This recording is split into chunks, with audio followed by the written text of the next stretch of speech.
The Arctic is a very funny term because sometimes the weather was raging torrent, it was terribly rough sea, and at other times it was as smooth as a duck pond. We sent a lot of ammunition, guns, tanks, aircraft to Russia, and I mean Russia played a very large part and lost probably more people than the rest of the Allies combined. It was tremendous what you did, tremendous.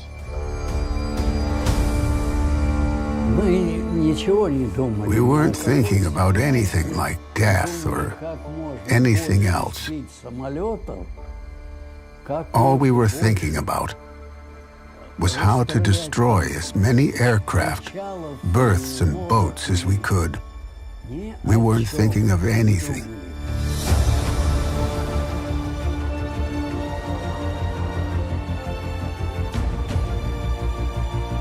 And we were all pleased to help. We were on the same side.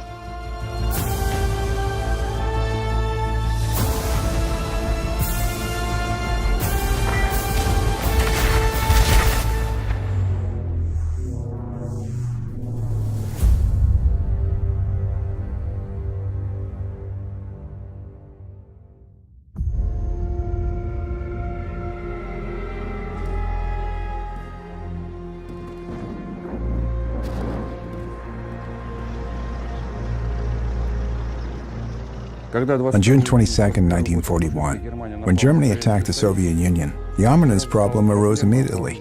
Of course, the Soviet Union was preparing for the war, but not the kind that Hitler had planned. From the start, we were suffering terrible losses. And, as it always happens in such situations, we needed this.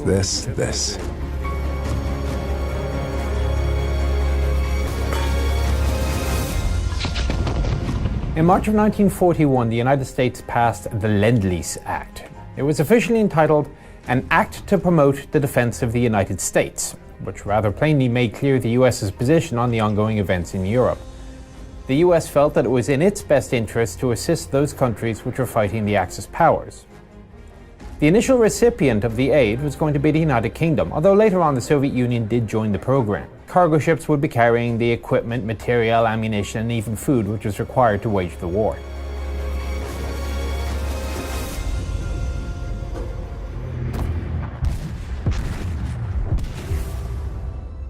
To deliver the supplies to the front line as quickly as possible, the Allies decided to use a naval route to the ports of Murmansk and Arkhangelsk through the Greenland and Barents Seas. The convoys were formed in Iceland, in the Kalvejor or Reykjavik, as well as in northern Scotland at the Loch Ewe base. Depending on the ice conditions, the route lay either to the north or south of Bear Island, in a very narrow corridor between Svalbard and the Norwegian coast.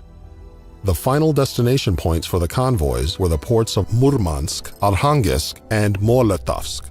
A cruise like this lasted for 10 to 14 days.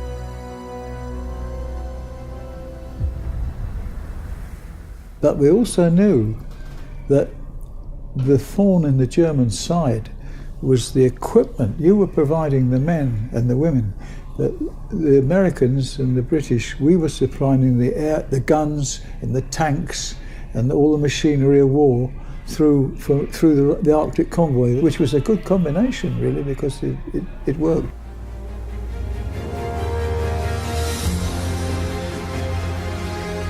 A single cargo ship was able to carry about 10,000 tons of cargo, which was equal to 260 medium tanks, or 425 trucks. This many combat vehicles could be used to equip 5 armored brigades in the Red Army. Convoys that were sent to the USSR at various times could include from 10 to 30 cargo ships. Every convoy and every ship was very important to the Soviet Union during the war. The USSR Northern Fleet could not provide adequate protection for the convoys. There were only 8 destroyers among its surface ships, so Great Britain, which had much more powerful forces, committed to protect those convoys from German attacks.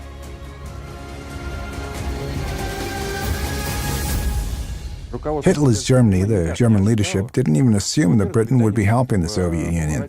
They strongly believed that Churchill hated the Soviet Union, and so they didn't believe this assistance could happen. But they forgot Churchill's saying, Great Britain has no constant friends or enemies, but rather constant interests. That's why the Germans didn't prepare forces to counter these convoys. So the first convoys, figuratively speaking, those of 1941, managed to slip through mainly because the Germans were unprepared for the Allies to act like this. Those were peaceful convoys.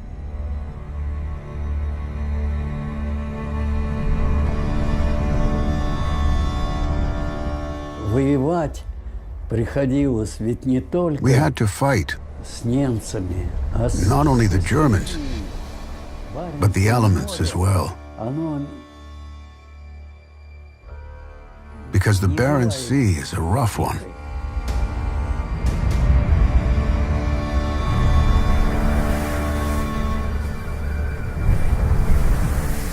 The constant rowing. It's an immensely bitter sea. It beats you all the time. When I came aboard the destroyer, of course, it was tough. But I tried hard since there was work to do. And, of course, I never told anyone how difficult I found it.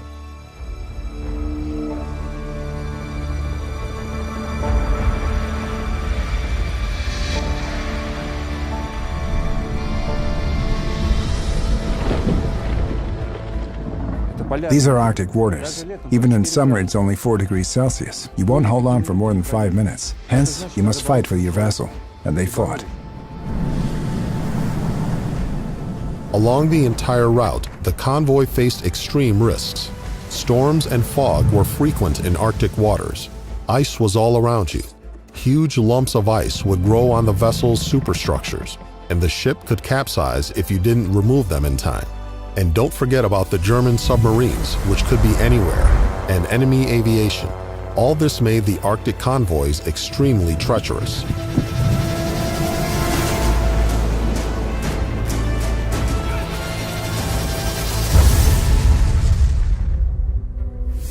You know, true sailors fear any storm, any blizzard.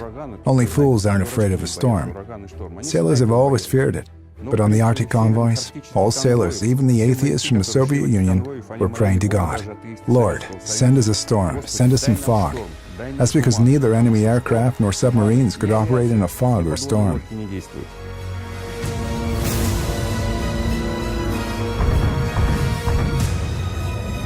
In the spring of 1942, the situation began to change, and not in favor of the Allies. Pretty much every torpedo bomber the Luftwaffe had was sent north. More and more submarines were also sent north to intercept Allied shipping. And finally, daylight hours, which are pretty favorable to air and submarine operations, were also getting longer.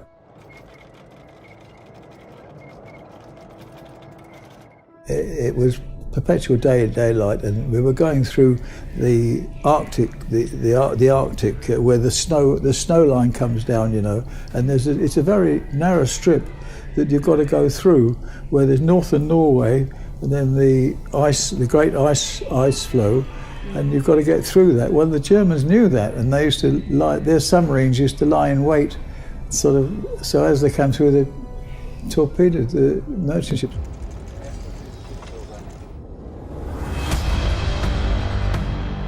This particular vessel is Red Oak Victory. She's moored in Richmond, California.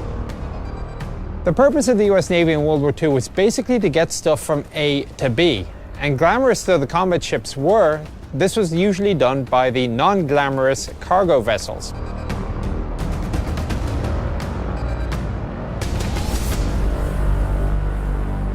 They are the testimonial to the courage of not only the naval personnel, but also the civilians of the Merchant Marine, who braved the weather and the enemy.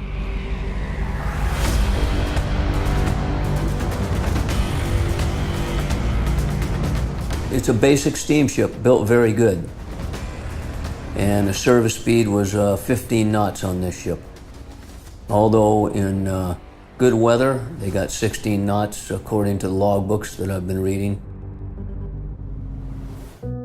However, in harsh Arctic conditions, the heavily loaded cargo ships couldn't sail faster than 10 knots. so the convoy passed by the Germans at the speed of the slowest vessel, about 20 kilometers per hour.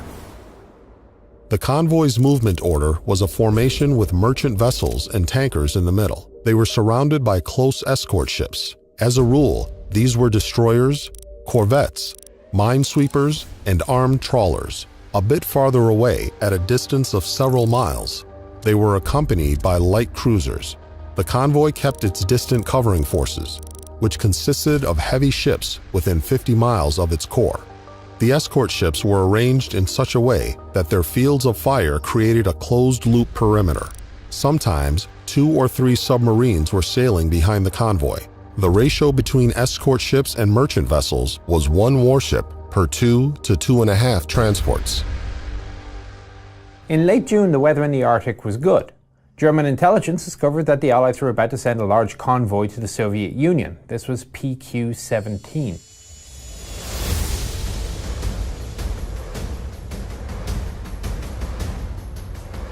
The first week went by without any incidents, and the sailors hoped it would stay that way until the destination port. At dawn on July 4th, convoy PQ-17 was spotted by a German reconnaissance aircraft. After midday, the airstrikes began.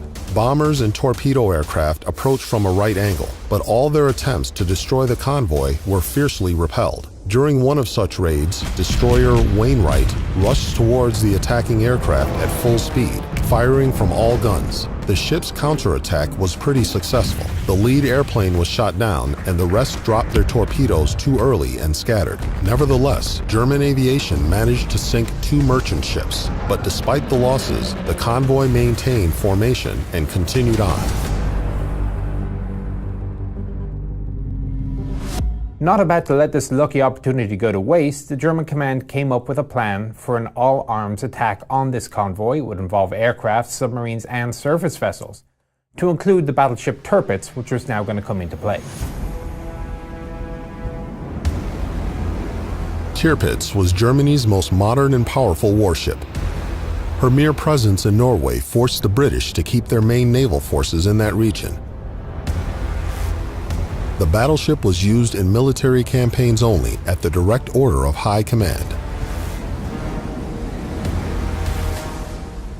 So this was to be a classic, demonstrative defeat of an Allied convoy.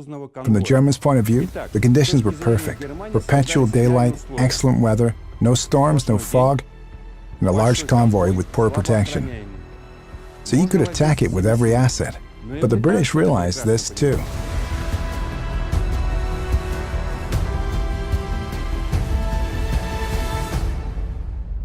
The British Admiralty concluded this was a great opportunity to do away with Tirpitz and the threat that she posed. At 2111, a radiogram came from the Admiralty saying, "Cruiser force withdraw to the westward at high speed." The squadron of cruisers and destroyers, which were sailing in front, suddenly turned. The astonished crews of the merchant vessels saw them pass by and head westward.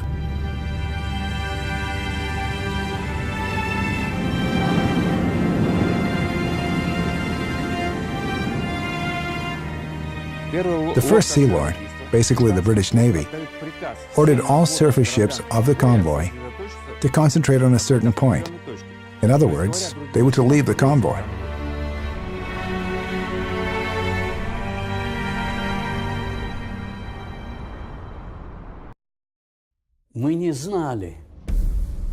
We didn't know it was the PQ-17.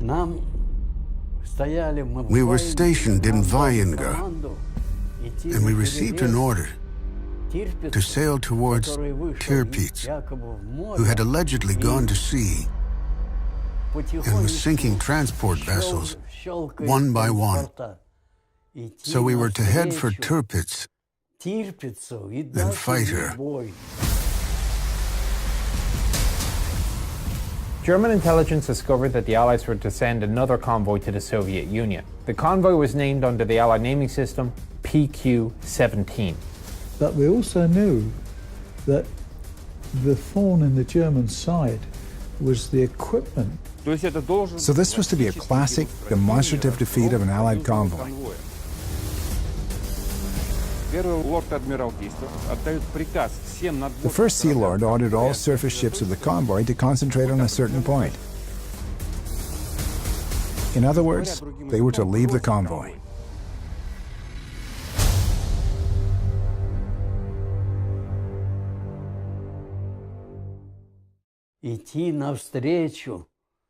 To head for Tirpitz and fight her.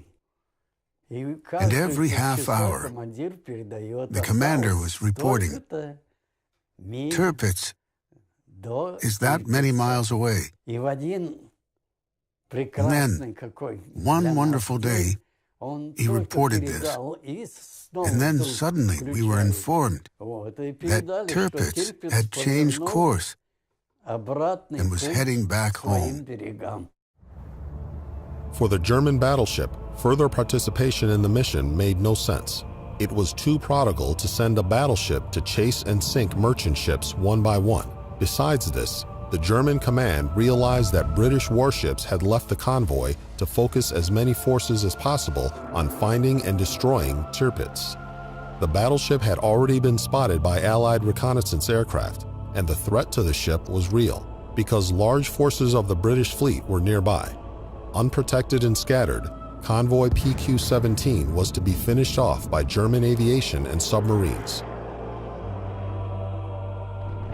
Now you can imagine how the sailors in the Allied vessels began to feel once they realized that they'd been left to fend for themselves, no longer able to rely on anybody else for protection.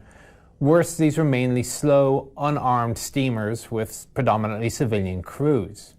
Now, certainly the sailors realized when they signed on that it was not going to be a picnic, but neither were they expecting the hell that was to follow.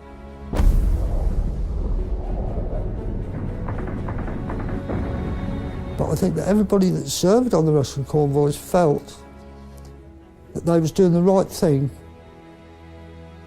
to help the right people.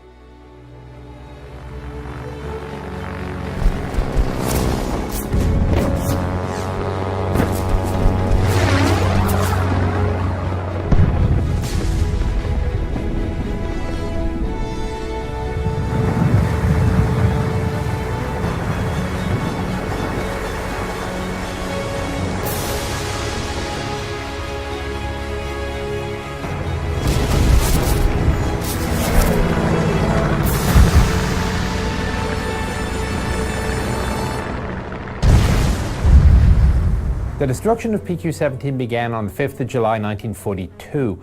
The Germans were methodically searching the sea for the scattered ships and sinking them one by one.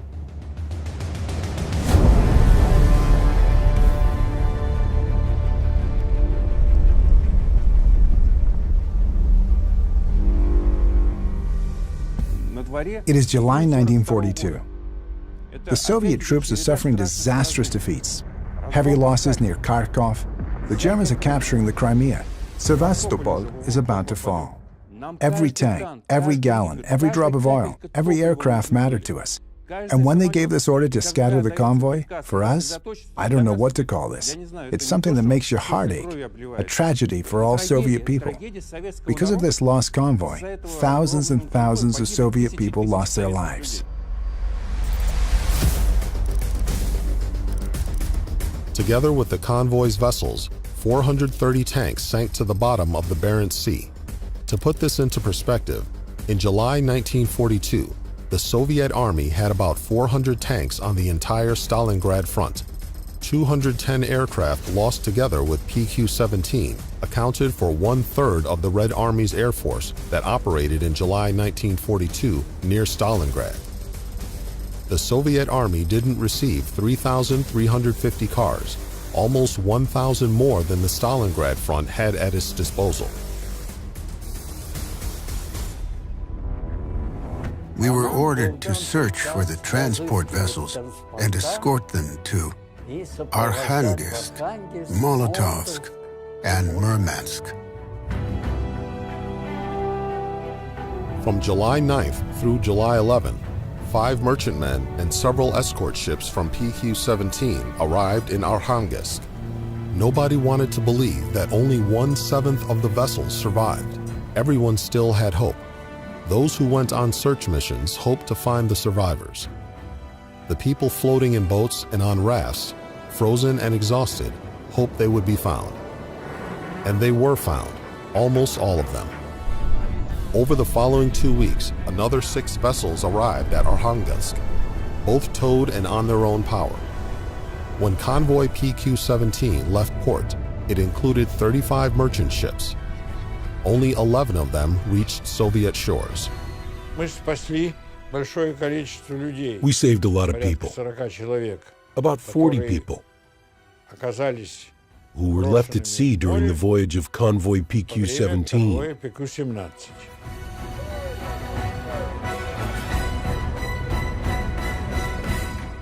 And about all they could say was, it was rather rough, it was rather cold, yeah. And we survived, yeah. But they never said much about it, yeah.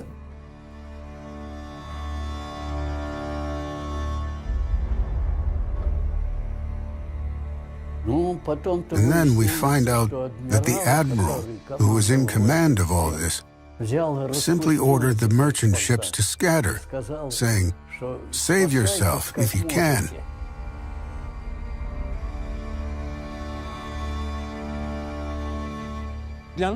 For us, it's hard to understand the behavior of the British, and we'll never understand it from a human point of view.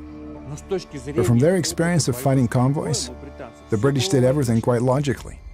From the 17th century, the tactic was the following. If an enemy fleet shows up, you must focus on destroying it. As soon as the enemy fleet has been destroyed or forced to retreat, the ships will sail without any hindrances and with minimal losses.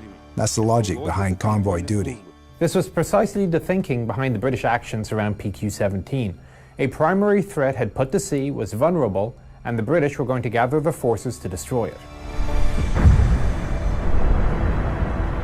The tragic events of convoy PQ-17 demonstrated to the Allies that the enemy was smart, strong, and ruthless. Fighting them was difficult, so they should continue the war until the very end. Though the Admiralty's actions were subject to sharp criticism from Moscow, both Great Britain and the Soviet Union realized that they needed to join forces to defeat the enemy, and a lack of trust would only make the Allies weaker. In early September of '42, convoy PQ-18 set off. And this time before sending it, the Allies did some pretty thorough planning. They changed the convoy route, they changed port of departure, they upgraded the escort, they provided an aircraft carrier, HMS Avenger. Nevertheless, the convoy was still subjected to fierce attacks and lost 12 merchantmen. And worse, the White Sea Throat, the most dangerous part of the voyage, was still ahead.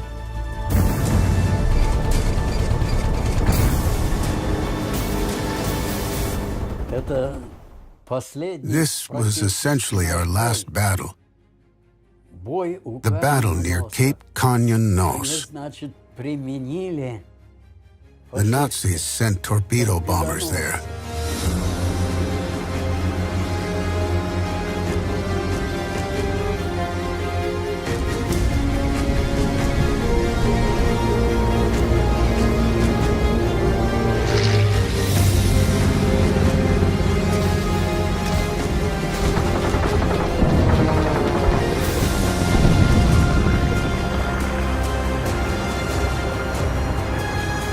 In September 1942, the future of the entire northern supply route was decided by convoy PQ-18.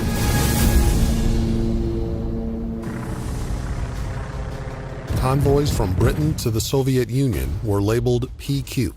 The return convoys had a reverse index, QP. On September 13th, when convoy PQ-18 had traveled the majority of the way, convoy QP-14 left Arkhangelsk. It included some of the surviving vessels from PQ-17. Now, they had been kept there for some time, pending information to find out what the future held in store, but finally had the opportunity to return home.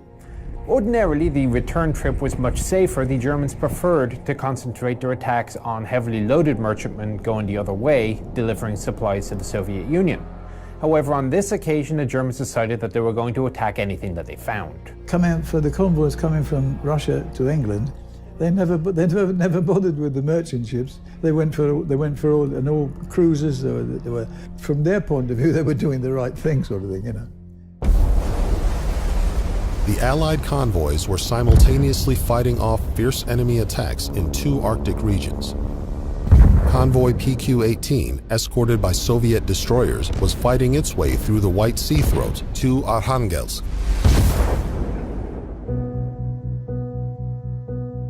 Our commander, Anton Iosifovich Gurin, fired the main battery. Since they were flying to us at a low altitude, we could fire at them effectively.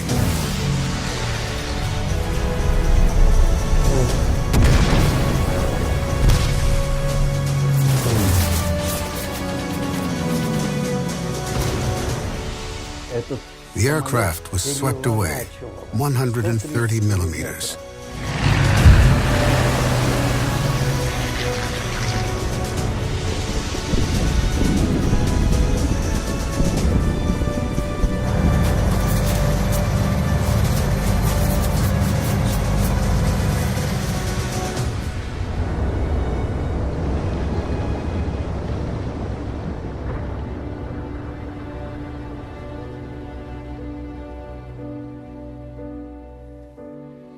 I don't want to lie. We shot down 2 or 3 aircraft in this battle.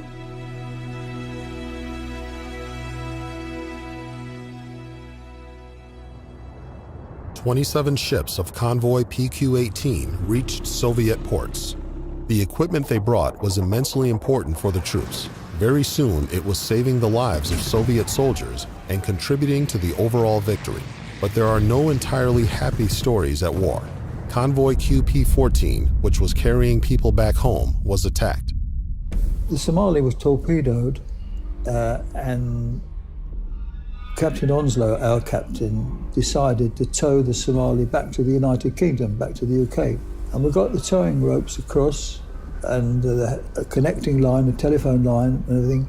And we towed her for 2 or 3 days, actually, and we thought, good, we're going to save this ship.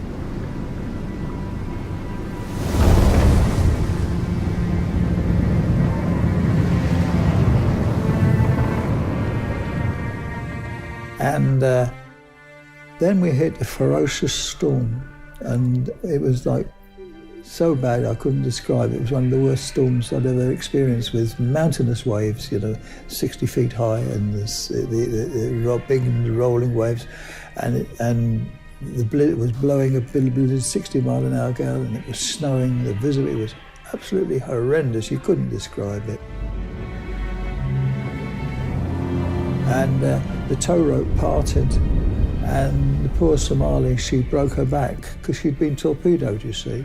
And she broke her back, and in our searchlights we could see the bows sticking up and the stern like a V sticking out of the sea.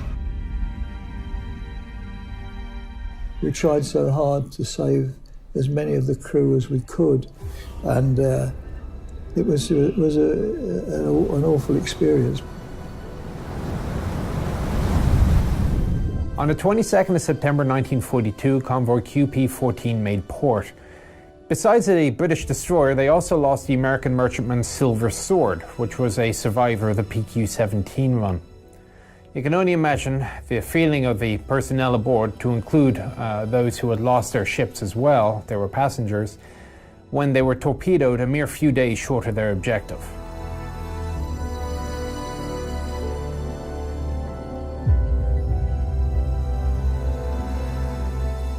The outstanding valor and bravery of the sailors aboard PQ-18 and QP-14, as well as their success in delivering the cargo, showed that the northern route was still necessary and, if correctly planned, very feasible.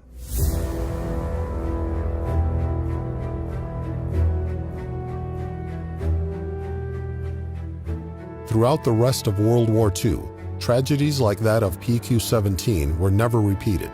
The Allies gained military dominance in the north, and all following attacks on the convoys ended in great losses for the Germans. Allied vessels reached Soviet ports safe and sound. I went along to a couple of the sessions they had, giving the Ashikoff Medal to the Arctic Convoy veterans. And they felt so proud. Yeah.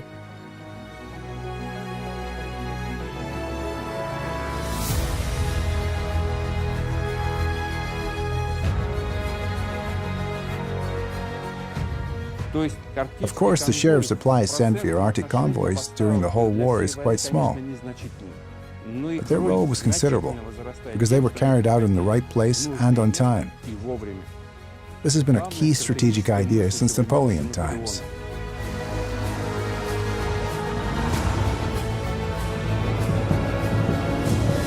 They were all fighting against a common enemy, and they all had to help each other out to win. The Soviet Union made huge contributions to the final victory, and as far as the convoys were concerned, it wasn't merely the equipment that mattered, but also the knowledge that they weren't fighting alone.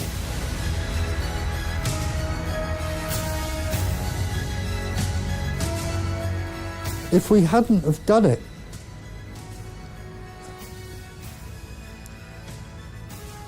we would never have won the war. And I hate to think what would have happened.